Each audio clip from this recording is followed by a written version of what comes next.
नमस्कार दोस्तों, आज हम लोग ऋग्वेद के प्रथम मंडल का तीसरा सूक्त पढ़ने वाले हैं। देवता अश्विनी कुमार। तो हे अश्विनी कुमारों, तुम्हारी भुजाएं विस्तीर्ण एवं हवि ग्रहण करने के लिए चंचल है। तुम शुभ कार्य के पालक हो। तुम दोनों यज्ञ का अन्न ग्रहण करो। यानी हे अश्विनी कुमारों, तुम्हारी भुजाएं विस्तीर्ण है। विस्तीर्ण का मतलब होता है विशाल है, बड़ी है, विस्तृत है और फैली हुई है, लंबी चौड़ी है एवं हवि ग्रहण करने के लिए चंचल है। तो हवि का मतलब होता है अग्नि में डालने वाली पवित्र चीज़ों को हम लोग हवि कहते हैं। ग्रहण यानी एक्सेप्ट करने के लिए चंचल है। तुम शुभ कार्य के पालक हो, यानी कि जो तुम अच्छे कार्य करने के पालक हो, यानी अच्छे काम को जो है करवाने वाले हो। तुम दोनों यज्ञ का अन्न ग्रहण करो, यानी तुम दोनों आओ और इस यज्ञ का जो अन्न है, भोजन है, उसे ग्रहण करो, एक्सेप्ट करो। हे अश्विनी कुमारों, तुम अनेक कर्म वाले नेता और बुद्धिमान हो। तुम दोनों आदर्यपूर्ण बुद्धि से हमारी स्तुति सुनो। यानी हे अश्विनी कुमारों, तुम अनेक कर्म वाले हो, यानी बहुत सारे काम करने वाले हो। नेता हो, यानी कि लीडर्स हो, और बुद्धिमान हो, यानी कि नॉलेजेबल हो। तुम दोनों आदरपूर्ण बुद्धि से हमारी स्तुति सुनो। आदरपूर्ण का मतलब होता है रिस्पेक्टफुल बुद्धि के साथ हमारी स्तुति सुनो, यानी हमारी प्रार्थना सुनो। हे शत्रु विनाशक, सत्यभाषी और शत्रुओं को रुलाने वाले अश्विनी कुमारों, सोमरस तैयार करके बिछे हुए कुशों पर रख दिया गया है। तुम इस यज्ञ में आओ। हे शत्रु विनाशक, यानी जो शत्रुओं का विनाश करने वाले, सत्यभाषी यानी सत्य बोलने वाले, और शत्रुओं को रुलाने वाले अश्विनी कुमार, यानी कि शत्रुओं का मतलब होता है दुश्मनों को रुलाने वाले अश्विनी कुमारों, सोमरस तैयार करके बिछे हुए कुशों पर रख दिया गया है। तो सोमरस का मतलब मैं पहले ही भी बता चुका हूँ आपको कई बार। सोमरस का मतलब होता है अमृत या देवताओं के पीने योग्य जो पदार्थ होता है उसे सोमरस कहते हैं। तो सोमरस तैयार करके बिछे हुए कुशों पर रख दिया गया है। तो कुशों का मतलब होता है पवित्र घास पर रख दिया गया है। तुम इस यज्ञ में आओ। हे विचित्र प्रकाश वाले इंद्र, ऋषियों की उंगलियों द्वारा निचोड़ा गया नित्य शुद्ध यह सोमरस तुम्हारी इच्छा कर रहा है। तुम इस यज्ञ में आओ।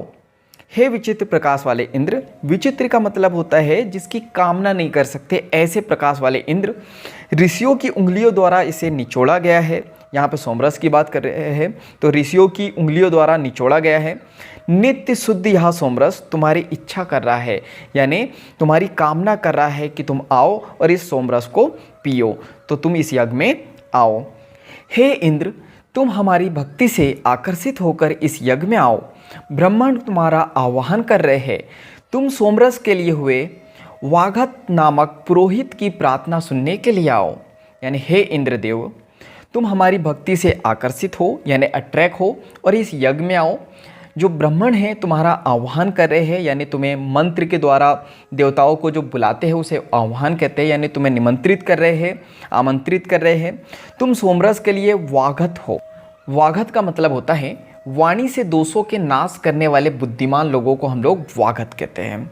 तो नामक पुरोहित की प्रार्थना सुनने के लिए आओ। तो पुरोहित का मतलब होता है धार्मिक कर्म करने वाला व्यक्ति या फिर कराने वाले व्यक्ति को हम लोग पुरोहित कहते हैं। तो पुरोहित की प्रार्थना सुनने के लिए आओ, ये हम लोग इंद्रदेव से कह रहे हैं। हे अश्व के स्वामी इंद्र, तुम हमारी प्रार्थना सुनने के लिए शीघ्र आओ और सोमरस से युक्त इस यज्ञ में हमारा अन्न स्वीकार करो। यानी हे अश्व के स्वामी इंद्र, अश्व का मतलब होता है घोड़ा। तो हे अश्व के स्वामी इंद्र, तुम हमारी प्रार्थना सुनने के लिए शीघ्र यानी जल्दी आओ और सोमरस से युक्त इस यज्ञ में हमारा अन्न स्वीकार करो। शीघ्र आओ यानी जल्दी आओ, और सोमरस से युक्त इस यज्ञ में, यानी इस यज्ञ में जो हमारा अन्न है, भोजन है, उसे स्वीकार करो, यानी कि एक्सेप्ट करो। हे विश्व देवगण, तुम मनुष्यों के रक्षक एवं पालन करने वाले हो। हव्यदाता यजमान ने सोमरस तैयार कर लिया है। तुम इसे ग्रहण करने के लिए आओ। तुम लोगों को यज्ञ का फल देने वाले हो। यानी हे विश्व देवगण, विश्व देवगण का मतलब होता है वर्ल्ड के गॉड, यानी जो विश्व के जो देवता हैं उन्हें जो है विश्व देवगण कहा जा रहा है। तुम मनुष्यों के रक्षक, यानी कि मनुष्य की रक्षा करने वाले हो, एवं पालन करने वाले हो, यानी मनुष्य को पालने वाले हो। हव्यदाता का मतलब होता है हवि देने वाले व्यक्ति को हम लोग जो है हव्यदाता कहते हैं। और हवि का मीनिंग होता है या हवि का जो मतलब होता है, अग्नि में डाली जाने वाली पवित्र चीज़ों को हम लोग हवि कहते हैं। तो हव्यदाता यानी कि हवि देने वाले व्यक्ति को हम लोग हव्यदाता कहते हैं। तो हव्यदाता, यजमान ने सोमरस तैयार कर लिया है। तो यजमान का मतलब होता है यज्ञ करने वाला व्यक्ति या फिर कराने वाला व्यक्ति। तो जो यज्ञ करने वाला व्यक्ति है उसने सोमरस तैयार कर लिया है, तुम इसे ग्रहण करने के लिए आओ, यानी इसे लेने के लिए आओ, इसे एक्सेप्ट करने के लिए आओ। तुम लोगों को यज्ञ का फल देने वाले हो, यानी जब लोग यज्ञ करते हैं तो उसका जो फल देने वाले तुम देवतागण हो। हे वृष्टि करने वाले विश्व देवगण, जिस प्रकार सूर्य की किरणें बिना आलस्य के दिन में आती है, उसी प्रकार तुम तैयार सोमरस को पीने के लिए जल्दी आओ। हे वृष्टि करने वाले देवगण, इसका मतलब होता है मनुष्यों को शरीर और विद्या आदि का बल देने वाले देवगणों की यहाँ पे बात की जा रही है।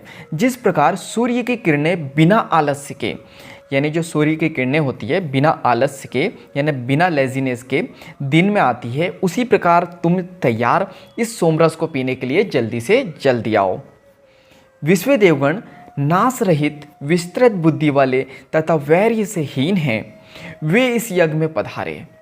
विश्व देवगण जो मैं पहले बता चुका हूँ, यानी विश्व के जो देवता है वो नाश रहित है, यानी उनका नाश कोई नहीं कर सकता है। विस्तृत बुद्धि वाले हैं, यानी बहुत ज़्यादा नॉलेज है, तथा वैर्य से हीन है। तो वैर्य का मतलब होता है दुश्मनी, घृणा या फिर बदला। तो दुश्मनी या घृणा या बदला ऐसी कोई भी भावना जिनके अंदर नहीं होती है, ऐसे देवताओं को यहाँ पे इस यज्ञ में आने के लिए निमंत्रित किया जा रहा है और बोला जा रहा है कि इस यज्ञ में आप पधारे। देवी सरस्वती पवित्र करने वाली तथा अन्न एवं धन देने वाली है, वे धन साथ लेकर हमारे इस यज्ञ में आए। यानी जो देवी सरस्वती होती है वो पवित्र करने वाली होती है तथा अन्न एवं धन देने वाली होती है, यानी हमें भोजन देने वाली होती है, हमें धन यानी पैसा देने वाली होती है। वे धन साथ लेकर हमारे इस यज्ञ में आए, यानी सरस्वती जी को जो है निमंत्रित किया जा रहा है कि वे आए साथ में और इस यज्ञ में जो है धन लेकर आए। सरस्वती सत्य बोलने की प्रेरणा देने वाली है तथा उत्तम बुद्धि वाले लोगों को शिक्षा देती है। वे हमारा यह यज्ञ स्वीकार कर चुकी है। यानी यहाँ पे बताया जा रहा है कि जो सरस्वती जी है वो सत्य बोलने की हमें प्रेरणा देती है, हमें इंस्पायर करती है सत्य बोलने के लिए, तथा उत्तम बुद्धि वाले लोगों को शिक्षा देती है, यानी जिनकी बुद्धि अच्छी होती है उन्हें शिक्षा देती है। वे हमारा यह यज्ञ जो है स्वीकार कर चुकी है, एक्सेप्ट कर चुकी है। सरस्वती नदी ने प्रवाहित होकर विशाल जल राशि उत्पन्न की है। साथ ही यह यज्ञ करने वाले लोगों में उन्होंने ज्ञान भी जगाया है। यानी जो सरस्वती नदी है उन्हें प्रवाहित होकर यानी बहकर विशाल जल राशि उत्पन्न की है। साथ ही यज्ञ करने वाले लोगों में उन्होंने ज्ञान भी जगाया है, यानी जो लोगों ने यज्ञ किया है उन्हें जो है ज्ञान उन्होंने जगाने की कोशिश की है, ज्ञान जो है जगाया है। उन व्यक्ति ने जो है नॉलेज को पाया है, यानी कि ज्ञान को पाया है। तो आज के लिए इतना ही। अगले वीडियो में हम लोग बात करेंगे सूक्त चौथे की, देवता इंद्र। तो आज के लिए इतना ही। नमस्कार।